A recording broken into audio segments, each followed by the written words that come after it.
Shalom. Malam hari ini saya akan berbicara dan ada hubungannya dengan progresif. Nah, ini progresif artinya kemajuan, perkembangan, dan tentunya ada hubungannya dengan pertumbuhan iman kita. Bapak Ibu, malam hari ini sedikit kita untuk mengevaluasi. Sudah di akhir November ya, kita mengadakan ibadah pertumbuhan iman dari bulan Januari sampai November ini. Sudah sampai di mana tahap level iman kita, kedewasaan iman kita saat ini? Dari Januari sampai November ini, kita bisa melihat progresif pertumbuhan iman kita sudah di tahap sampai di mana level iman kita saat ini. Nah, ini sebuah perenungan Bapak Saudara bagi kita secara pribadi, bagi Bapak Ibu Saudara. Apakah kita bertambah setia atau bertambah kendor? Apakah jam-jam doa kita tetap pertahankan atau banyak bolong-bolong? Sedikit kita evaluasi Bapak Saudara. Malam hari ini kita melihat dua macam cara hidup manusia yang berpengaruh pada pertumbuhan iman, yaitu orang benar dan orang fasik. Mari kita melihat sama-sama di dalam Mazmur pasal 1 ayat 1 sampai 3. Jalan orang benar dan jalan orang fasik. Berbahagialah orang yang tidak berjalan menurut nasihat orang fasik, yang tidak berdiri di jalan orang berdosa, dan yang tidak duduk dalam kumpulan pencemooh, tetapi yang kesukaannya ialah Taurat Tuhan, dan yang merenungkan Taurat itu siang dan malam. Ia seperti pohon yang ditanam di tepi aliran air, yang menghasilkan buahnya pada musimnya, dan yang tidak layu daunnya. Apa saja yang diperbuatnya berhasil. Nah, tadi saya katakan di awal tadi, dua macam cara hidup, orang benar dan orang fasik. Saya berikan tema kecil dari perikop ini, iman yang bertumbuh atau progresif. Iman itu progresif, bukan pasif, Bapak Saudara. Tuhan menginginkan kita agar kita memiliki iman yang progresif, iman yang bertumbuh, memiliki kemajuan, iman yang bergerak, iman yang maju ke depan sekalipun banyak ujian dan godaan yang kita hadapi, Bapak Saudara. Iman yang progresif adalah suatu bentuk iman yang tumbuh dan maju seiring berjalannya waktu. Dalam hidup orang percaya sangat penting memiliki iman yang bertumbuh dan dewasa. Yang menjadi persoalannya, hambatan-hambatan yang membuat iman seseorang itu tidak dapat bertumbuh. Hambatan apa itu?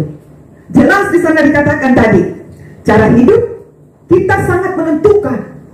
Ini berkaitan erat dengan komunitas, Bapak Saudara. Seringkali iman seseorang menghalangi iman mereka bertumbuh. Lewat apa? Tadi di sana dikatakan ayat 1. Tidak berdiri di jalan orang berdosa. Tidak berjalan menurut nasihat orang fasik. Orang fasik itu seperti apa? Kita sudah tahu. Orang fasik tahu firman Tuhan, tapi sekedar tahu, tapi tidak menghidupi dan tidak melakukannya dalam hidupnya. Dia sudah tahu itu dosa, tapi dia terus terikat di situ dalam dosa. Nah, inilah yang menghambat pertumbuhan iman seseorang itu. Berbicara kata dosa, jelas bukan saya mengatakan, tapi firman Tuhan.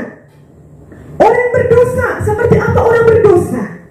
Kita sudah tahu. Orang mabuk, orang pezina, orang penjudi, orang lesbi, homoseks, semuanya di sana. Inilah yang menghambat pertumbuhan iman seseorang itu. Kita sudah tahu itu komunitas yang tidak sehat. Kita sudah tahu itu komunitas kumpulan-kumpulan orang yang berdosa. Jangan kita terjerumus di dalamnya. Mungkin saudara berkata begini, ya, bagaimana kita mau jadi hidup berkat, hidup yang berdampak bagi mereka yang belum mengenal firman Tuhan? Ya, kalau imanmu kuat, boleh engkau di dalamnya. Kalau imanmu kuat dan engkau membawa pengaruh dalam komunitas itu, membawa sebuah perubahan di dalam komunitas itu, angkat jempol. engkau memenangkan jiwa-jiwa. Tetapi engkau sudah tahu komunitas itu hidup dalam dosa, engkau terjerumus, imanmu lemah, engkau terjerumus dalamnya, jatuh di dalamnya, imanmu tidak akan mengalami progresif bertumbuh. Inilah yang dikatakan jangan berdiri di dalam kumpulan orang berdosa. Bapak saudara dikasih oleh Tuhan Yesus Kristus, iman kita bertumbuh ditentukan di komunitas di mana kita berada. Amin. Anak-anak muda, pastikan hidupmu berada di komunitas mana engkau berada. Firman Tuhan katakan, janganlah kamu sesat pergaulan yang buruk merusakkan kebiasaan yang baik. Di dalam 1 Korintus pasal 15:33. Pergaulan yang buruk merusakkan kebiasaan yang baik. Anak muda saat ini banyak terjerumus dalam dosa. Narkoba, perokok, minum, mabok, banyak. Sekarang ini dosa merajalela. Hati-hati anak muda, jangan engkau terjerumus oleh pergaulanmu yang baik kepada hal-hal yang tidak baik. Gereja Tuhan, anak-anak Tuhan yang Tuhan pakai di hari untuk merangkul mereka, mendoakan mereka supaya mereka mengalami perjumpaan pribadi dengan Tuhan. Inilah yang menjadi penghambat pertumbuhan iman seseorang, tidak akan mengalami sebuah perubahan atau kemajuan dalam imannya. Tahun berganti tahun, imannya hanya begitu terus, tidak ada kemajuan, tidak ada perubahan. Datang ibadah hanya sekedar ibadah, rutinitas agamawi. Sebenarnya kita datang ibadah ini bukan Tuhan yang mau, bukan Tuhan yang butuh. Siapa yang butuh, Bapak Saudara? Kita yang butuh. Saya dan saudara yang perlu Tuhan, yang mau Tuhan. Amin. Yang kedua, hambatan pertumbuhan iman, duduk dalam kumpulan pencemooh. Kita sudah tahu ini, kumpulan pencemooh. Orang yang suka mengeluh, tukang gosip, susupo. Nah, ini salah satu yang menjadi penghambat pertumbuhan iman seseorang.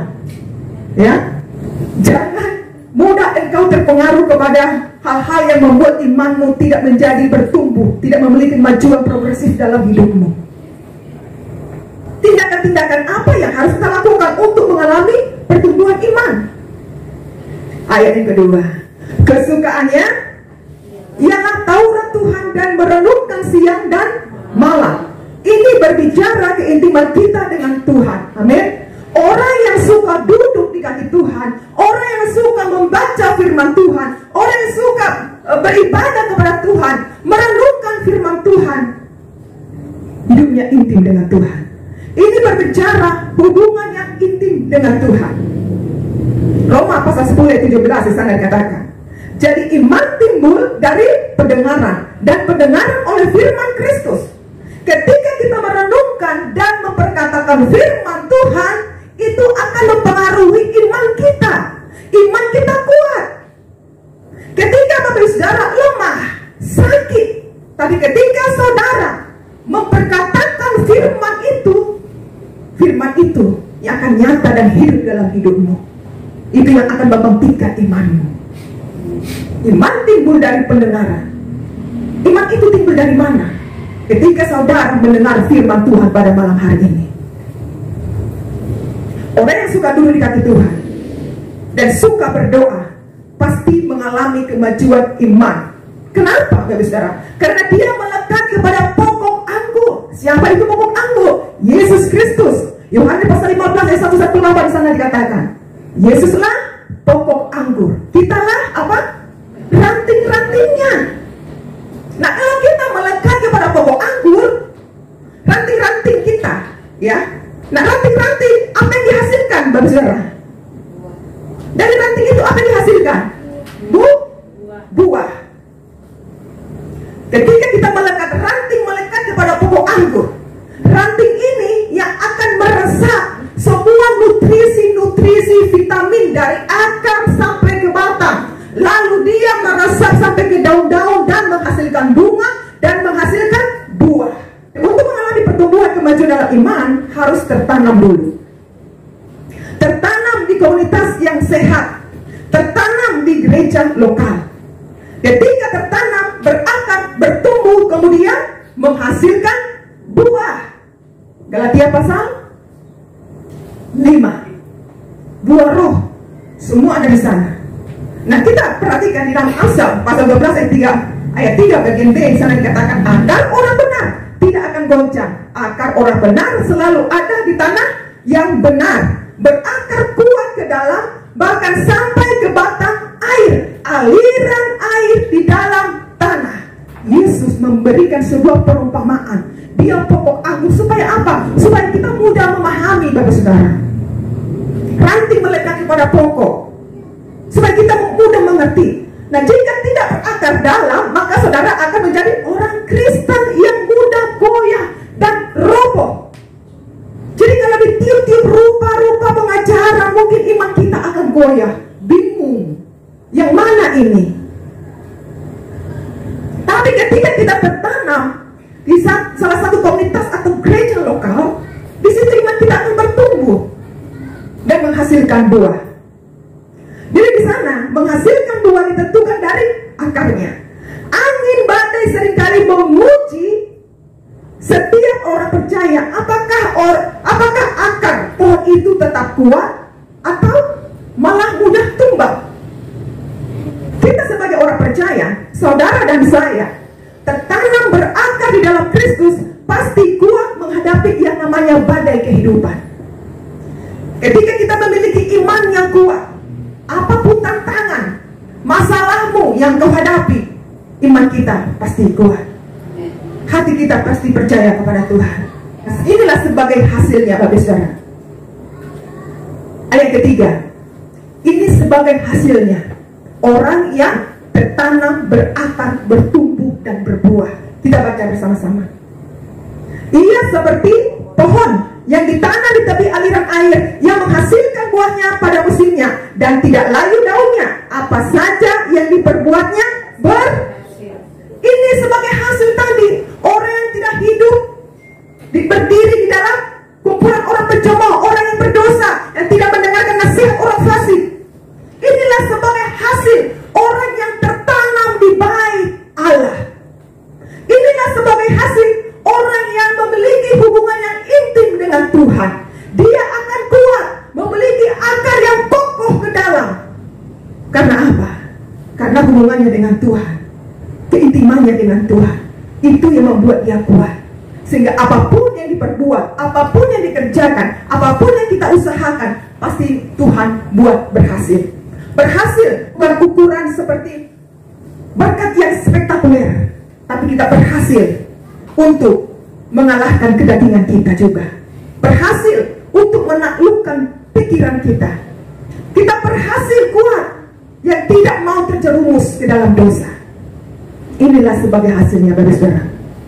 Mengalami iman yang bertumbuh progresif dan menghasilkan buah yang manis dan yang menjadi pribadi yang berdampak, menjadi pribadi hidup menjadi berkat bagi banyak orang. Bukan seperti ayat 1 tadi, ayat 1 dan 2. Tapi kita, saudara dan saya, sebagai orang percaya, memiliki iman dasar yang kuat. Yesus Kristus di dalam hidup kita, yang telah berkorban menyelamatkan kita dari lumpur dosa, sehingga kita tidak menjadi binasa, tapi kita beroleh hidup yang kekal. Amin, Bapak Saudara.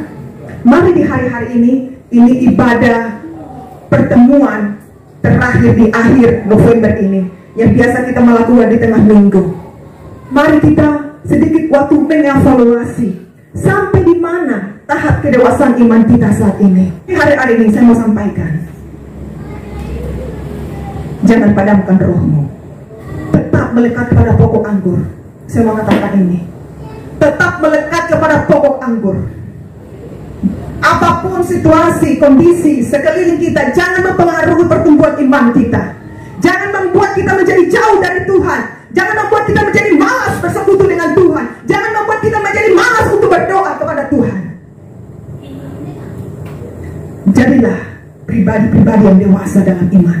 Karena inilah yang Tuhan inginkan, menjadi pribadi-pribadi yang dewasa. Amin. Saudara siap menjadi pribadi-pribadi yang dewasa di hari-hari ini? Tetap jaga mesbah. Haleluya. Tepuk tangan bagi Tuhan Yesus. semua pada tegang-tegang. Bangkitkan rohmu, semangat yang bergairah kepada Tuhan. Jangan kendor. Firman Tuhan katakan, biarlah rohmu menyala-nyala dan layanilah Tuhan. Janganlah rohmu kendor. Puji Tuhan, firman Tuhan pada malam hari ini mengingatkan kita, menegur dan menguatkan kita. Mari kita di hari-hari ini kita persiapkan hati kita. Biarlah di hari-hari ini kita semakin kuat di dalam Tuhan. Iman yang semakin dewasa, iman yang semakin mengalami progresif, kemajuan iman yang bergerak mengalami kemajuan di dalam Tuhan. Kami siap menerima berkat daripada Tuhan. Biar Engkau Tuhan dari tempat yang maha tinggi untuk memberkati kami setiap pribadi lepas pribadi pada malam hari ini. Kiranya Allah sumber damai sejahtera, Gembala Agung yaitu Yesus Kristus Tuhan kita, kiranya memperlengkapi jemaat Tuhan dengan segala yang baik untuk melakukan kehendaknya dan mengajarkan di dalam kita apa yang berkenan kepadanya oleh Yesus Kristus. Bagi Dialah segala hormat dan kemuliaan. Yang sudah menerima berkat Tuhan, sama-sama katakan amin. Tuhan memberkati.